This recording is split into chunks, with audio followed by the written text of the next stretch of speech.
It's a window into the Japanese community at a time when they were under tremendous pressure. This is the only paper that by the community, for the community, that was allowed to continue printing even after the War Measures Act took place, after the forced dispersal of Japanese Canadians off the west coast of British Columbia. The New Canadian was first published in Vancouver in 1938 by second-generation Japanese Canadians. The publication started off in English before going bilingual during the Second World War. From 1942, you'll notice that this suddenly includes Japanese language. And this allowed the paper to communicate to the entire community, the Issei, the first generation, who were primarily Japanese-speaking reading.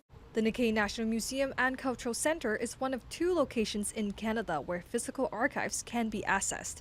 Currently, the digital copies of the New Canadian and 28 other community papers are on SFU's library website. The school says they have to shut down assets for budgetary reasons, but will keep them online until the owners can find an alternative. So the scramble is on to find a new space. Lynn Kobayashi is the granddaughter of one of the editors of the New Canadian. It was just a staple in every Japanese Canadian household. It was a source of identity. It was a source of social news. There's certainly an uptick in the research being done into the history. They do have copies that people can access in person, but that's a very limited.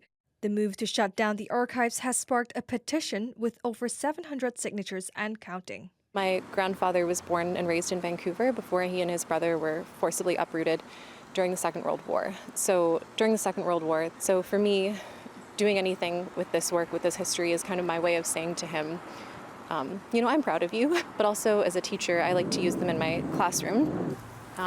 This is a New Canadian story about a teacher who put together a goodbye gift from a student who was forcibly removed from her home during the war. We hope that wars will never prevent us from being good friends.